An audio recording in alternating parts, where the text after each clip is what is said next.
Hello there, good evening. Welcome to Wednesday's Look North. On the programme tonight, police highlight dangers as young male drivers are 4 times more likely to be killed or seriously injured on the road.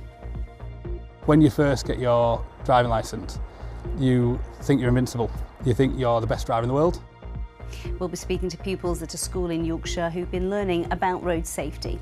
Also tonight, protesters gather to campaign against plans to build hundreds of new homes on Greenbelt land in Sheffield. Clean aviation fuel could be made at Leeds Bradford Airport after being chosen for a government-backed study. It might be a school night, but we're in the pub celebrating the best of British beer. Find out why later in the programme. And it's certainly been a gloomy start to October. The good news is tomorrow will be brighter with some sunshine, but some proper autumnal weather on its way as we head into the weekend. Join me for the very latest.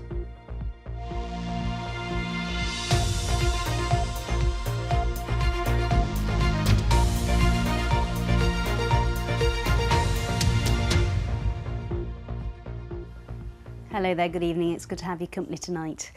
It's the worst part of the job for any traffic police officer, telling parents that their children have been killed in a road accident that could have been prevented. Operation Spotlight is a North Yorkshire police campaign that aims to educate young drivers and motorcyclists about risky and reckless behaviour. Take a look at this. Young male drivers aged 17 to 24 are 4 times more likely to be killed or seriously injured on the road than those over the age of 25. And in North Yorkshire, there have been 11 serious injuries and 4 fatalities in collisions amongst that age group so far this year. In a moment, we'll be hearing from students at a college in York who recently lost one of their fellow pupils in a collision. But first, Olivia Richwald has been out on patrol in England's biggest county. When you first get your driving licence, you think you're invincible. You think you're the best driver in the world.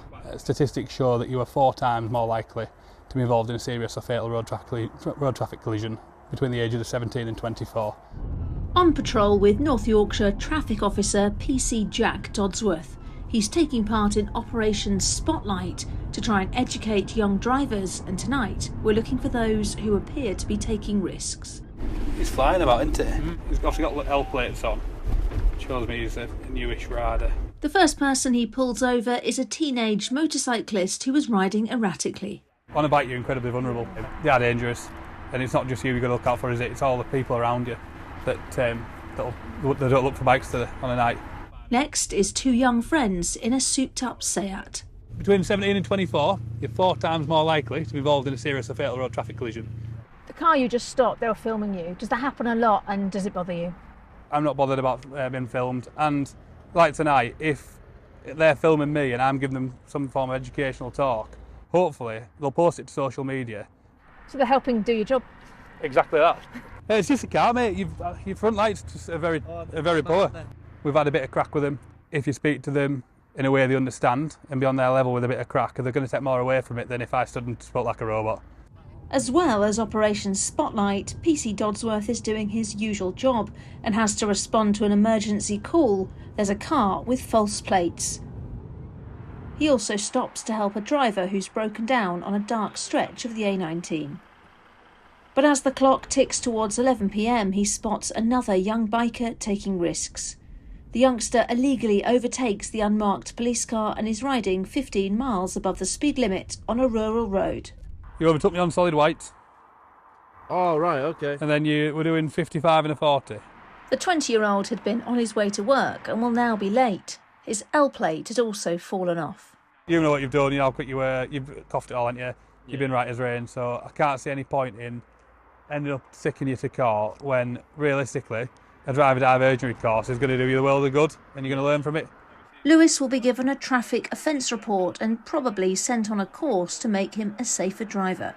He agrees to do an interview. Is there anything that you've heard tonight from the police officer? You think a bit about how you drive? Yeah. Like, don't drive so stupidly, you know what I'm saying? Like, just drive more to the rules, you know. It only takes once, doesn't it? And this is my one time instead of having to book up the ideas, because next time might not be a next time, you know what I'm saying? It could be rough.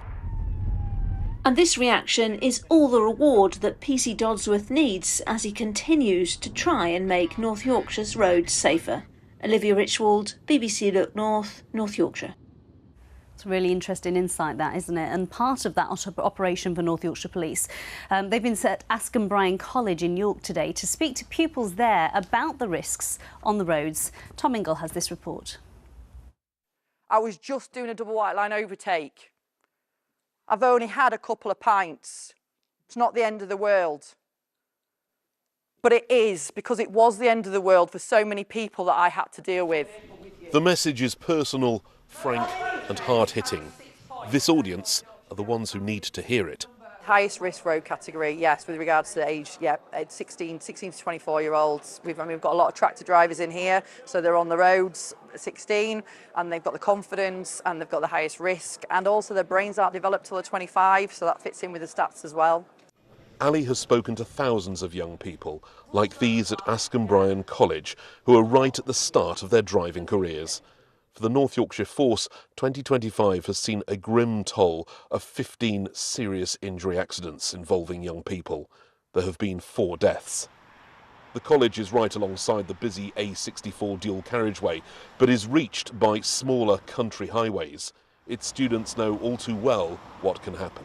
There was one of our friends a few weeks ago that got in an accident. One died and then the other one's in hospital at the minute. And what does that do to the whole college? It kind of, you don't expect it to happen, and when you hear that it's one of your people that you know, you're just like, oh, really? Like, you don't know how to react to it. If you give an example of, people your age or people you could know, I suppose it lets it sink in a bit more. Do you think that will change the way you drive? Yeah, definitely. It was more like of a shock factor that they used of what could have happened, and just you thinking about the outcomes that could happen. Has it made you think about your style of driving? Yes, it really has. It really has. With when you learn about different drivers and how impatient they can be. It really does have a knock-on effect with you. This is a full-time task and passion for Ali. Time spent here could make all the difference and prevent the most awful of consequences on the road. Tom Ingle, BBC Look North, York. Next tonight, a murder investigation has been launched after a man was shot dead in Sheffield. Officers were called to Watery Street in the Upper Thorne area of the city last night after reports that a 32-year-old man had been shot at the junction near St Philip's Road. He was taken to hospital where he later died. South Yorkshire Police are asking for anyone with any information to get in touch. A multi-million-pound depot for trains has opened in Huddersfield today as part of the wider Trans-Pennine route upgrades. Up to 24 train carriages will be maintained and repaired here overnight, ready for passengers the next day. Built on the 175-year-old Hill House siding site, the depot will form a key part of the electrification of the line. So it's a big step forward for us today. These brand new facilities are great to have our trains to come here to be cleaned, maintained, and we stable them here every night. And as you can see, there's some electric wires going up above it, which is ready for the future. When Trans-Pennine route upgrade electrifies the route across the Pennines, and we'll be able to bring brand new electric trains into this depot. Now, there's been much talk, hasn't there, about needing more houses? Well, protesters gathered outside Sheffield Town Hall today to object to plans to build hundreds of new homes on Greenbelt land, mainly the S13 and S35 areas of the city. Now, they claim it will put a massive strain on a handful of communities. The local plan outlines 38,000 new homes need to be built across the Sheffield area over the next 15 years. And whilst most of those will be built on Brownbelt land, over 3,500 are earmarked for Greenbelt sites. Michelle Lyons can explain. Save our Greenbelt! Save our Greenbelt! Raising their voices in the hope they'll be heard. These campaigners live in the S35 area of Sheffield, which includes Ecclesfield, Chapeltown and Grenoside. They're worried because 9 out of 14 Greenbelt sites earmarked for development by Sheffield City Council are in their postcode. Worst affected are farmers Adele and Andrew Riddle. They've leased over 100 acres of land from the council for the past 44 years and now face losing their home and livelihood if the plans go ahead. When we came here there was nothing.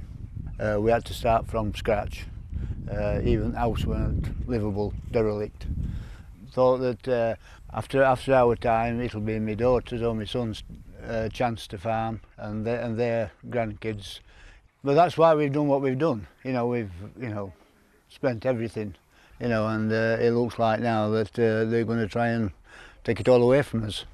Farming, you've always got to be looking to the future. And we're drilling everything and carrying on just as normal and hoping that somebody sees some sense, because some of the field boundaries, the edges, go back to medieval times. Hello. Now residents in the area are coming together to fight for the farm. Some are concerned if the land is developed, surrounding towns and villages will end up merging. The land on Town End Farm, if it's taken away, basically it will create urban sprawl. In fact, the 4 areas of housing around here will all make sure that Sheffield, Chapeltown, Ecclesfield, Grenoside sprawl together. It's exactly what the Greenbelt is there to stop. Sheffield City Council says it's exhausted all its brownfield sites, but even after building on the 14 proposed green sites, 96% of the Greenbelt would remain untouched and protected.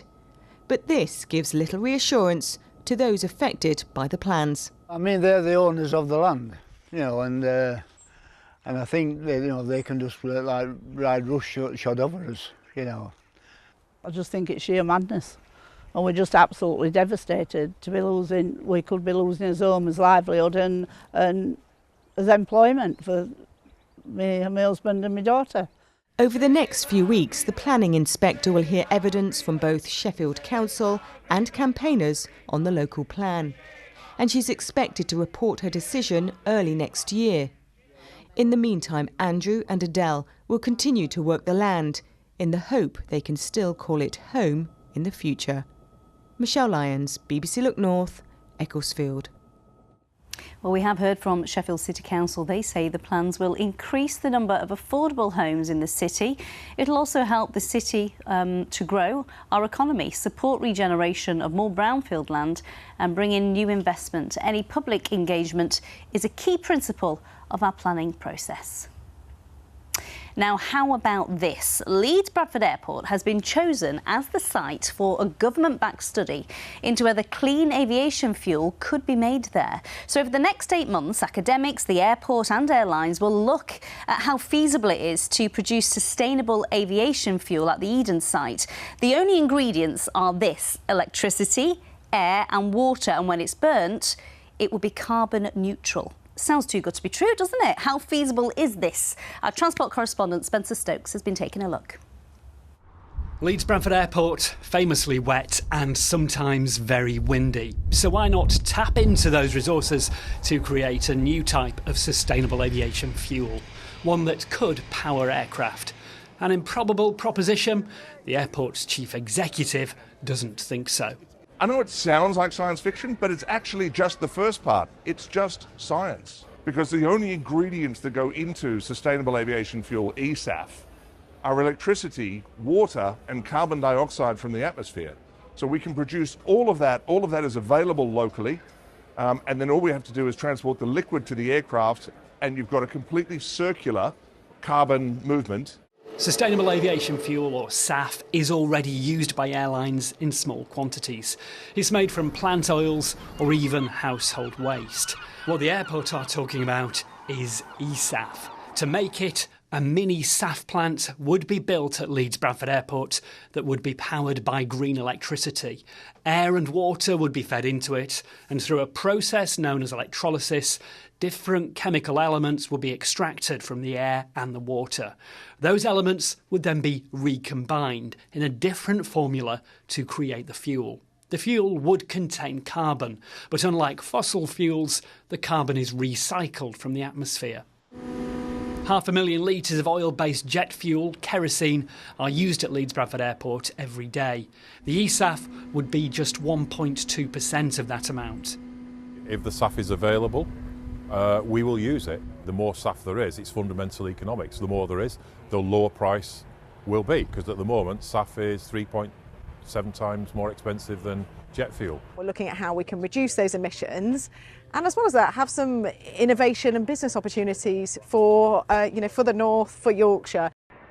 Sustainable aviation fuel aircraft have already taken to the skies. This transatlantic crossing in 2023 was fuelled by 100% SAF. Airlines have to add 2% SAF into flights currently.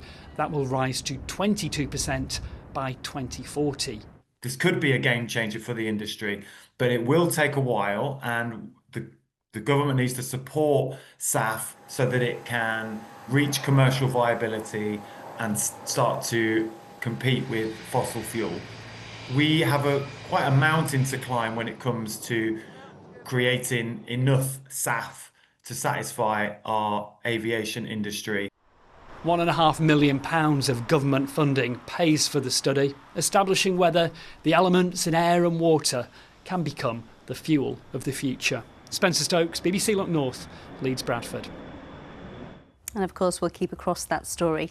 Now, take a look at this young man. He is a record breaker because at the weekend, 18-year-old Harry Hudson made history as the first British male to win the junior road race at the World Cycling Championships. Our sports reporter Sally Hurst went to meet him at his home in North Derbyshire. Back home in North Derbyshire, Harry Hudson has another jersey to add to his collection. This one has the rainbow stripes of a world champion. Crazy, isn't it? You can't really describe it with words, I don't think. It's the biggest race of the year. That biggest race of the year was the junior road race at the World Championships in Rwanda. Harry became the first British male rider to win it and did it the hard way, with a 35-kilometre solo breakaway, staying ahead of the peloton to cross the finish line 36 seconds clear of his nearest rival. I mean, obviously there's a bit of disbelief, but yeah, I was really happy, obviously. And he met his idol, Mark Cavendish, afterwards. We had a nice chat about the race, what my plans were in the race, and yeah, it was only short, but it was really nice. Harry began cycling during lockdown with his dad and quickly became obsessed, competing in cyclocross and gravel racing before discovering a passion for climbing. He's the defending junior national hill climb champion, but it's fair to say he isn't letting his early success go to his head. Very understated, very modest, very quietly proud, but extremely dedicated to the process. He likes the process, he likes the planning and the sorting his training out and getting himself prepared, and he'll look at that race weeks in advance and work out what he needs to do to get to that point. Bit obsessive about cycling? Oh yes, very obsessed about cycling. If he's not riding a bike, he's watching a bike. It's been a big year for Harry. He also took his A-levels, getting 3 Bs, but he won't be going to university with his peers. He'll be joining the development squad of top pro cycling team Lidl Trek. This is the dream, isn't it? I mean, I've always wanted to be a pro cyclist. That's basically been my dream since I was younger. So yeah, it's all I've ever really wanted to do, is race my bikes. Harry has the lungs and the legs to go far. And with a good head on those young shoulders, there must surely be more podiums to come for cycling's new British record-breaking team. Sally Hurst, BBC Look North, Bamford. Yes, indeed. I think we'll be hearing lots more about Harry in the years to come, won't we? Well done, Harry. Let's keep with football now, with sport now, and look at football from last night, because it featured both Sheffield Wednesday and United in the Championship. Before their 2-2 draw at Birmingham, the Wednesday players found out they won't be paid on time this month, and that's for the 5th time in 7 months. But goals from Jamal Lowe and George Brown gave Wednesday a 2-1 lead until deep into injury time. Birmingham's equaliser came in the 99th minute. And Sheffield United manager Chris Wilder found himself apologising to a spectator after kicking a ball in frustration into the crowd and hitting him by accident. Wilder was shown the red card by the referee. The Blades eventually lost 2-1 to Southampton. Now, today feels like the perfect weather, doesn't it, to be in the local boozer? But what makes the perfect pub for you? Is it the atmosphere? Is it the beer garden? Well, the Great British Pub Awards have been deciding the best boozers in the country, and 4 of the winners, unsurprisingly, are from our side of the world, of course. I will drink to that. One of the winners is the Blind Jacks in Knaresborough. It's been named Best Beer Pub. Ollie Constable is there for us this evening. Are you pulling pints? Oh, there's no end to his talents. Oh, Amy, they've got us working here. There we go, that's not bad, is it? You're right, we're at the Blind Jacks here in Knaresborough, which has been voted the best beer pub in Britain. Not a bad accolade at all, is it? Let's have a quick chat with Christian, who's the landlord. How amazing is this? It's absolutely incredible. It took us really by surprise, but it's just been wonderful ever since. The pub's been so busy and a real reward. And to get something like this, we've got lots of lovely beers on, some of the local ones as well. What's needed in order to get #1 spot? Well, for us, it's all about the training and the way we look after the beer. We do so much behind the scenes to ensure that every pint is crystal clear and perfect when it gets to you. Even when I'm pouring it? Yeah, well, I mean, you've had a quick crash course in training, and that shows the levels that we go to. Excellent. And a good training you are, Christian. Thank you ever so much. Well done. We'll pop through here and you can have a look just how busy this pub is. Lots of locals here, even on a Wednesday night. Let's have a chat to John here, who has got a table full of beer. John, you're a drinker here in one of the best pubs in Britain. What's that like? It's fantastic. It is genuinely the best pub in Britain, and one of my favourite in the world, to be honest with you.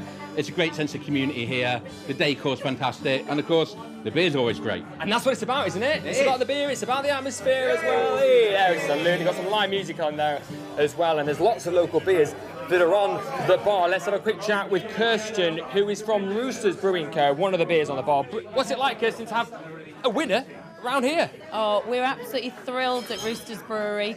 We're a local brewery based in Harrogate, but we started in Knaresborough, so we're just absolutely over the moon that we're on the bar here.